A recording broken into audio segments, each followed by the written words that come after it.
Hi guys, so here is chapter 10 of the Miraculous Journey of Edward Tulane. I'm assuming that's the high chair that Edward gets sat in. And I'm going to just read the last three paragraphs just so you guys remember. It said, "But Nellie, before she put him to bed each night, sang Edward a lullaby, a song about a mockingbird that did not sing and a diamond ring that would not shine. And the sound of Nellie's voice soothed the rabbit, and he forgot about Pellegrina. Life for a very long time was sweet. And then Lawrence and Nellie's daughter came for a visit." Chapter 10. Lolly was a lumpy woman who spoke too loudly and who wore too much lipstick. She entered the house and immediately spotted Edward sitting on the living room couch. "What's this?" she said. She put down her suitcase and picked Edward up by one foot. She held him upside down. "That's Susanna," said Nellie. "Susanna!" shouted Lolly. She gave Edward a shake. His dress was up over his head and he could see nothing.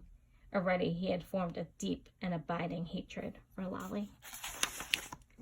"Your father found her," said Nellie. "She came up in a net and she didn't have no clothes on her, so I made her some dresses." "Have you gone skivvy?" shouted Lolly. "Rabbits don't need clothes." "Well," said Nellie, her voice shook. "This one seemed to."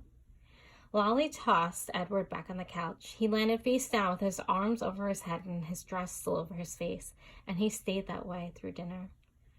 "Why have you got out that old high chair?" shouted Lolly.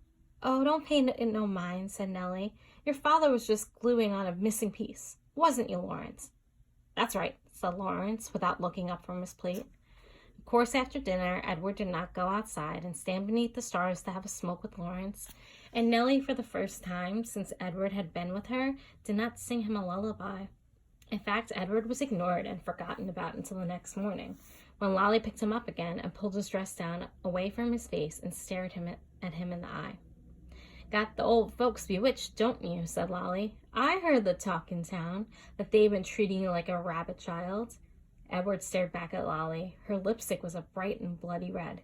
He felt a cold breeze blow through the room. Was the door open somewhere? "Well, you don't fool me," she said. She gave him a shake. "We'll be taking a trip together, you and me." Holding Edward by the ears, Lolly marched into the kitchen and shoved him face down in the garbage can. "Ma!" Lolly shouted. "I'm taking the truck. I'm going to go head out and do some errands." "Oh," came Nellie's tremulous voice. That's wonderful, dear. Goodbye, then." "Goodbye," thought Edward as Lolly hauled the garbage can out of the truck. "Goodbye," Nellie called again, louder this time. Edward felt a sharp pain somewhere deep inside his tiny chest. For the first time, his heart called out to him. It said two words: Nellie, Lawrence. Poor Edward. And that was chapter 10.